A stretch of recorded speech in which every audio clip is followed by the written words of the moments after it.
Bismillahirrahmanirrahim. Assalamualaikum warahmatullahi wabarakatuh. Alhamdulillahirabbil alamin.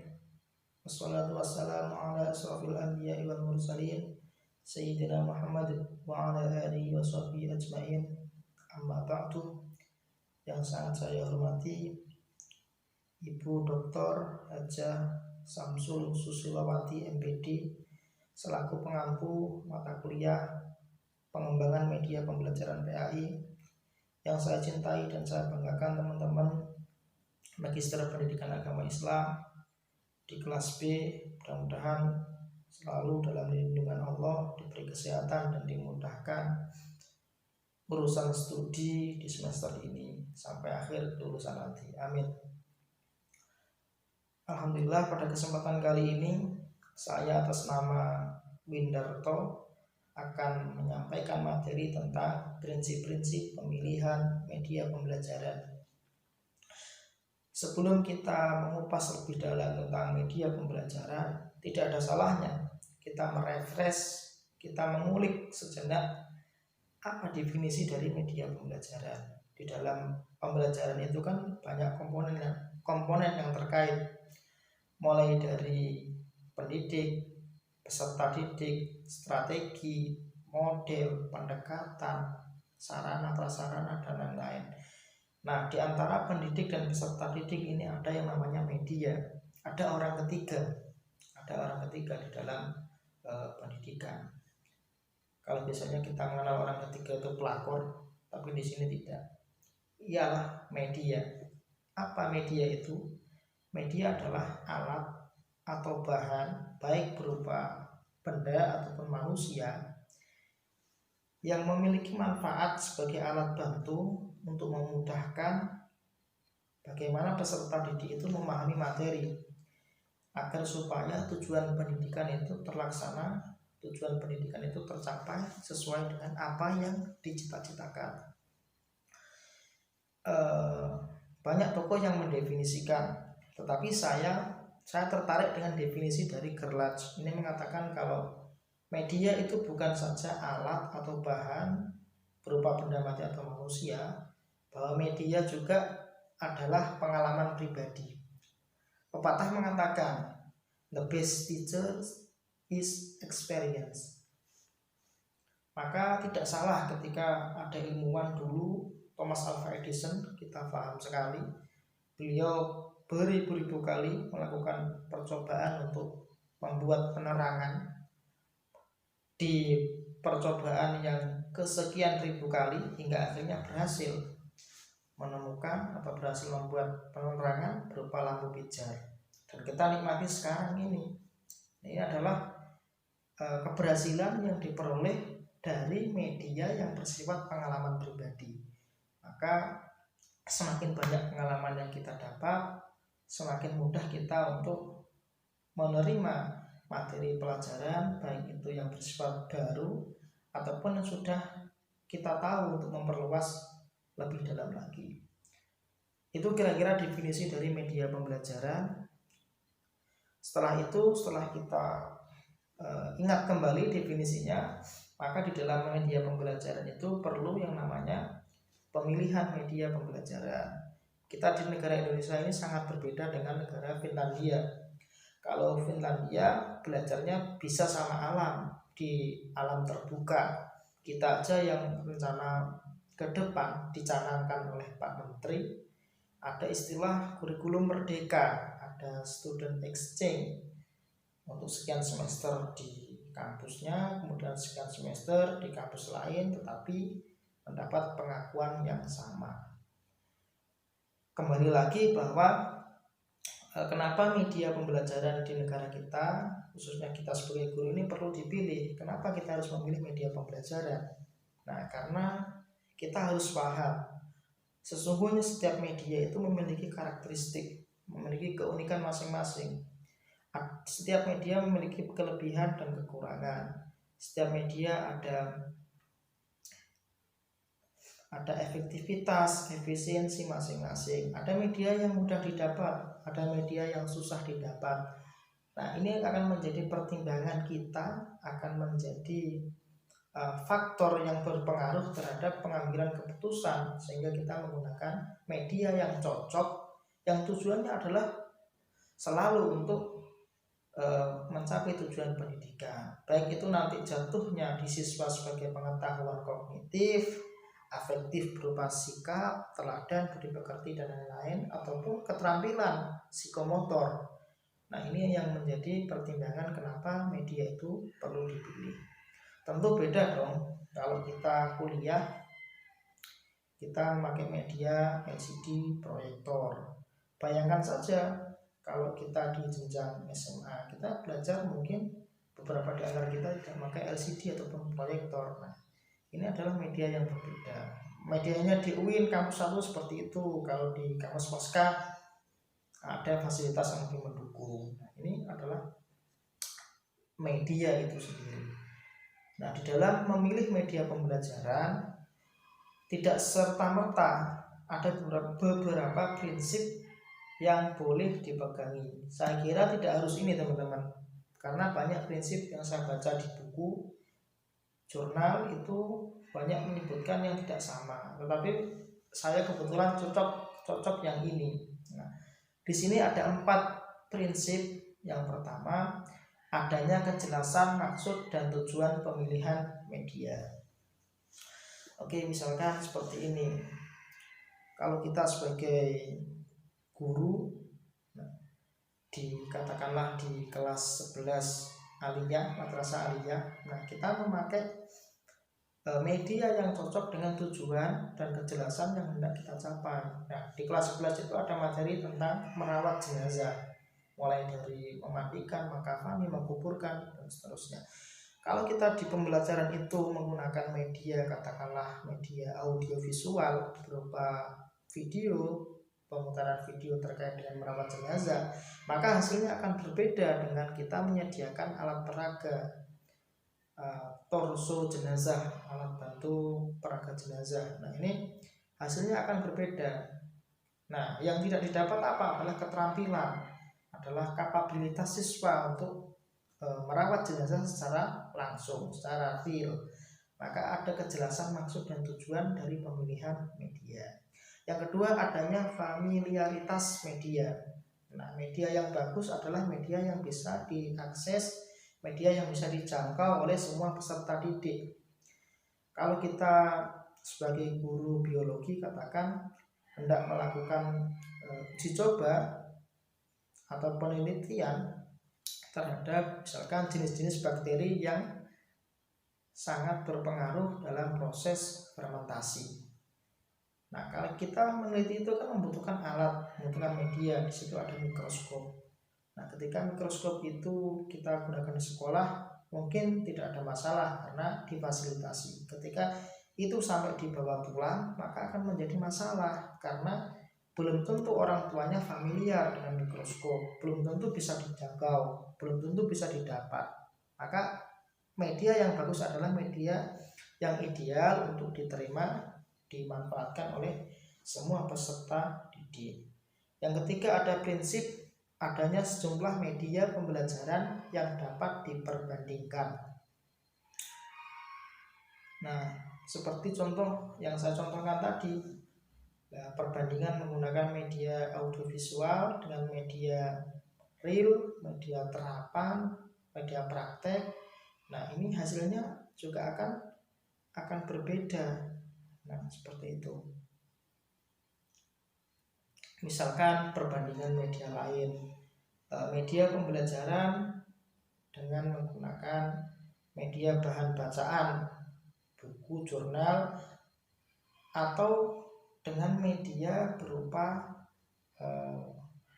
media audiovisual lagi, media berupa penampilan video-video atau pemutaran materi-materi yang terkait. Nah, ini akan berbeda. Kita bandingkan media itu.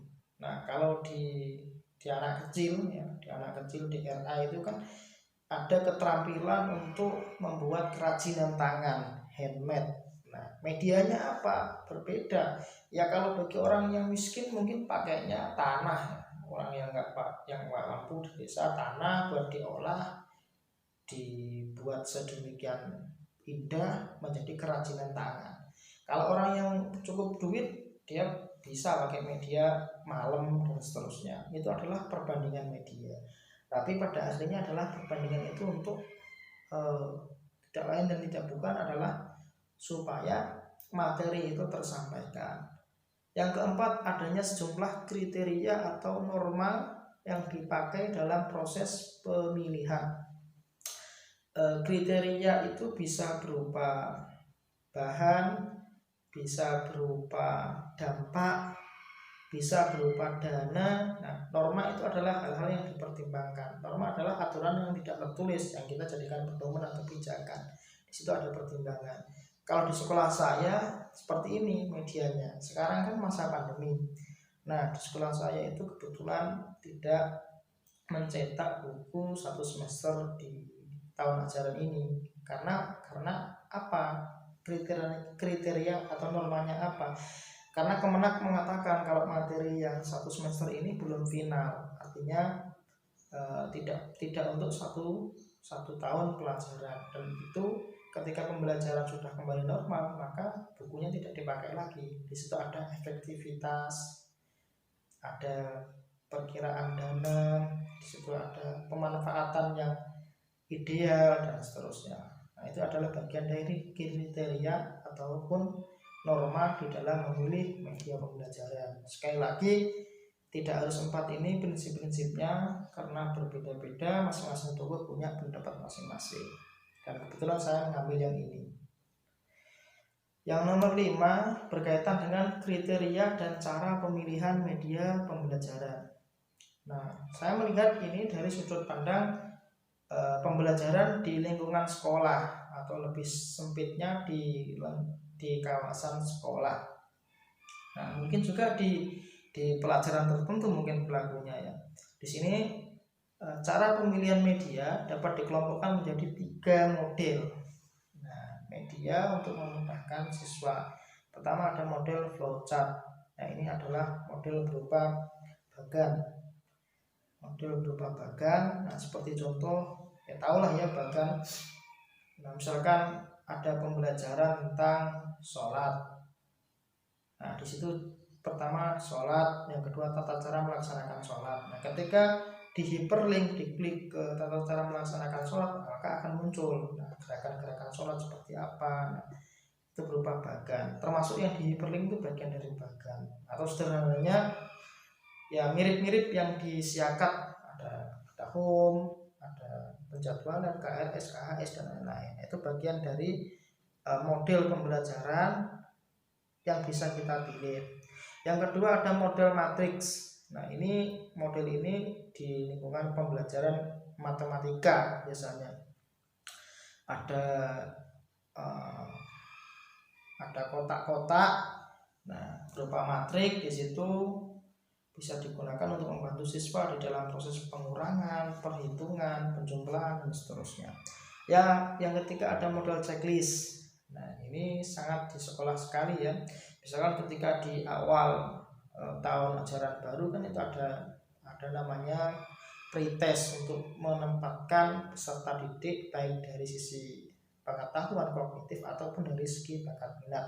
Nah, mungkin yang saya contohkan di bakat minat ini kan, misalkan di sekolah ada ekstrakurikuler, nah, ada sholawat, al-banjari, ada pidato, MC, baca kitab, ada yang di sisi olahraga, ada futsal, ada bola voli dan lain-lain. Nah, ini ketika nanti bagaimana ditawarkan kepada siswa. Nah, ini biasanya siswa menceklis mana yang minat dia, mana bakat dia. Nah, seperti itu. Sama halnya dengan angket lah, saya kira teman-teman sudah paham semua. Nah, di sini juga ada media itu digolongkan berdasarkan penggolongannya. Itu ada 2, digolongkan by design, artinya kita perlu merancang, kita perlu memikirkan konsep, bagaimana mengontrol, bagaimana mendayagunakan, atau bagaimana kita mempertimbangkan baik dari konsekuensi ataupun hal-hal yang berkaitan dengan media yang akan kita pakai. Ini namanya by design, yang dirancang. Kalau by utilization ini tinggal dimanfaatkan, artinya tersedia di lapangan terbuka, kita gampang saja memanfaatkan. Nah, untuk media by utilization ini salah satu model yang cocok dari ketiga di atas tadi adalah model checklist. Ini cocok dengan utilization. Kalau untuk model yang desain ini lebih cocok ke matriks yang berupa, karena tingkat kerumitannya sangat diperhitungkan kalau matriks gitu ya. Ada kerumitan, ada faktor tingkat intelijensi siswa dan seterusnya. Kemudian untuk model flowchart ini bisa masuk di by design ataupun by utilization. Oke, sekarang saya lanjutkan di kriteria dan cara pemilihan media by utilization. Karena saya tadi contohkan di checklist. Kalau di checklist itu kan apa yang ada? Daftar pertanyaan. Nah, kalau di sini dicontohkan oleh Erikson dan Core, pertanyaan yang bisa ditawarkan misalkan apakah materinya penting dan berguna bagi siswa. Nah, misalkan ini ada opsi, ada pemilihan media berupa buku ajar atau bahan ajar. Kan dari masing-masing penerbit itu secara substansi isinya sama, tetapi kan ada kreativitas. Misalnya ada gambar-gambar atau ada modifikasi yang berbeda di dalam buku itu. Nah, ini adalah perlu dipertimbangkan. Nah, seperti ini kita cukup menggunakan daftar pertanyaan. Seperti contoh, apakah materinya penting dan berguna bagi siswa? Lebih kreatif, lebih bermanfaat, kita kasih sederet pertanyaan. Atau bisa juga kita kasih pertanyaan, apakah dapat menarik minat siswa untuk belajar? Nah, ini juga bagian itu pertanyaan. Kalau kita di dunia mahasiswa, kita tahulah yang namanya angket, paham sekali. Di situ ada mulai dari tingkat sangat setuju, kurang setuju, tidak setuju. Nah, ini bagian dari kriteria pemilihan media by utilization yang gampang didapat. Yang selanjutnya ada kriteria pemilihan media by design. Nah, by design, media by design ini lebih rumit, ya, lebih konseptual. Dia memiliki tingkat intelijensi, terus punya faktor pertimbangan, pemilihan, pengendalian, kontrol, dan lain-lain. Nah, misalkan kita pakai media film. Nah, dalam pembelajaran ini kan ada aspek yang dinilai dari sikap siswa, apa dampak yang diperoleh, dari keterampilan kalau melihat film seperti apa, dari prosedur melihat filmnya itu tidak begitu rumit, nah seperti apa. Kemudian ada objek 3D. Nah, pada intinya by design adalah sesuatu yang kita rancang yang lebih kompleks dan lebih banyak acuan-acuan atau indikator-indikator yang digunakan untuk menilai atau kita pertimbangkan sebelum media itu benar-benar kita terapkan di lapangan. Nah, setelah kita memahami prinsip-prinsip, terus ada cara dan kriteria pemilihan media pembelajaran. Nah, yang terakhir adalah bagaimana langkah-langkah pemilihan media pembelajaran. Saya kira setiap orang sebenarnya tanpa membaca materi pun punya inisiatif, punya naluri, punya intuisi untuk bagaimana memilih media yang tepat dan bijak untuk peserta didik. Nah, di sini ada pendapat Judge dan Brings yang mengatakan kalau ada saran dari orangnya, ada 10 langkah-langkah memilih media pembelajaran. Yang pertama, merumuskan tujuan pembelajaran. Iya dong, tentunya ditentukan belajar ini mau dibawa kemana. Maka kalau di sekolah ada kurikulum. Nah, kalau misalkan di dunia yang lain, misalkan di dunia entertain, tujuannya adalah untuk menghibur. Nah, banyak sekali tujuan yang harus ditentukan karena itu adalah target yang hendak dicapai. Yang kedua adalah mengklasifikasi tujuan berdasarkan domain atau tipe belajar. Nah, kalau di sekolah tipe belajar siswa ini kan macam-macam. Nah, saya sendiri punya murid itu kalau saya ajak belajar sejarah, dia tidak suka, tipe yang membaca itu tidak suka. Jadi saya jarang-jarang meminta dia untuk membaca. Bukan dia yang mereka, karena banyak mereka untuk membaca tentang sejarah. Saya lebih sering cukup membuat peta konsep, terus kemudian supaya mereka berpikir, mereka menganalisa, mereka melihat realita kehidupan nyata bagaimana jika dikaitkan dengan nilai-nilai sejarah yang bisa dijadikan kaca benggala untuk kita mengaca dan lebih baik ke depannya. Nah, di situ perlu ada klasifikasi dan tujuan. Kalau siswa saya tidak suka membaca, maka kadang-kadang saya tampilkan materi sejarah berupa film dokumenter. Lalu kemudian ada analisa, ada critical thinking dari mereka. Ini harus tahu klasifikasi, domain, dan tipe belajar dari sasaran yang kita ajar. Yang ketiga, memilih peristiwa-peristiwa pengajaran yang akan berlangsung. Biasanya terkait dengan program semester ataupun program tahunan. Nah, kalau mengajar itu kan tidak mesti belajar di dalam kelas, bisa belajar di dalam kelas atau di luar kelas, atau belajar yang lebih menarik menurut siswa. Nah, langkah-langkah pengajaran yang kita memilih peristiwa-peristiwa yang akan kita deret, kita jadikan proker, itu adalah bagian dari langkah-langkah pemilihan media pembelajaran. Tentu berbeda peristiwa, berbeda dengan media yang kita pakai. Yang keempat, menentukan tipe perangsang untuk tiap siswa. Nah, ya ini ternyata bagian dari media. Kalau di dalam teori pendidikan dulu S1 kita tahu ada behavioristik, ada kognitif, behavioristik, konstruktivis, ada humanistik, dan seterusnya. Nah, kalau tipe perangsang ini mungkin yang behavioristik kali ya, yang diberikan reward, punishment. Ini bisa juga kita terapkan di sekolah. Dan ternyata seperti ini adalah bagian dari langkah-langkah pemilihan media pembelajaran. Yang selanjutnya, mendaftar media yang akan digunakan pada setiap peristiwa dalam pengajaran. Ya, mendaftar media, misalkan pembelajarannya adalah tentang simulasi manasik haji, maka medianya akan bermacam-macam, dari pembuatan replika Ka'bah terus dan macam-macam, dan kebutuhan lain. Yang keenam, mempertimbangkan berdasarkan nilai kegunaan media yang dipakai. Ya, biasanya adalah pertimbangan tentang daya tahan, tentang lama tidaknya, tentang efektif tidaknya, karena semua adalah pertimbangan. Dan ini ternyata adalah bagian dari langkah-langkah pemilihan media pembelajaran. Yang ketujuh, menentukan media yang terpilih akan digunakan. Banyak lah ya media terpilih akan digunakan.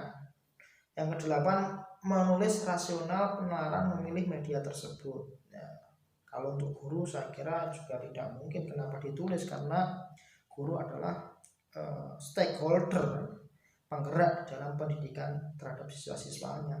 Yang kesembilan, menuliskan tata cara pemakaian pada setiap peristiwa. Ya mungkin boleh kalau tata cara setiap peristiwa, misalkan di pembelajaran fikih yang ibadah itu kan penuh dengan prosedur. Yang ke-10, menulis skrip pembicaraan dalam penggunaan media. Nah, ini yang menarik. Misalkan ini adalah media apa? Misalkan media pembelajaran secara langsung melalui pendekatan atau melalui model, mungkin katakan model sosiodrama. Ini kan saya sering di pembelajaran bahasa Indonesia. Dengan memerankan karakter tokoh tertentu, maka ada skrip yang harus dihafal. Dia harus menjadi orang lain di dalam penayangan atau di dalam perfilman tersebut. Nah, ada skrip.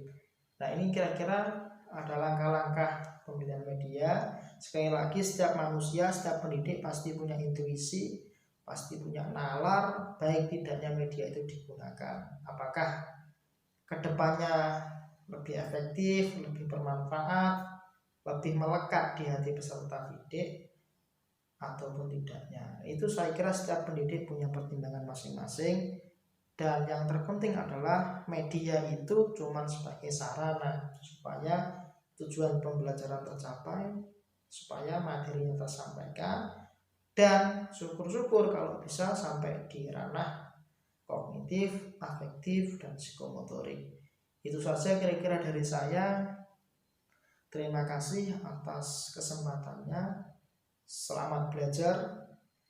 Sekian saya akhiri. Assalamualaikum warahmatullahi wabarakatuh.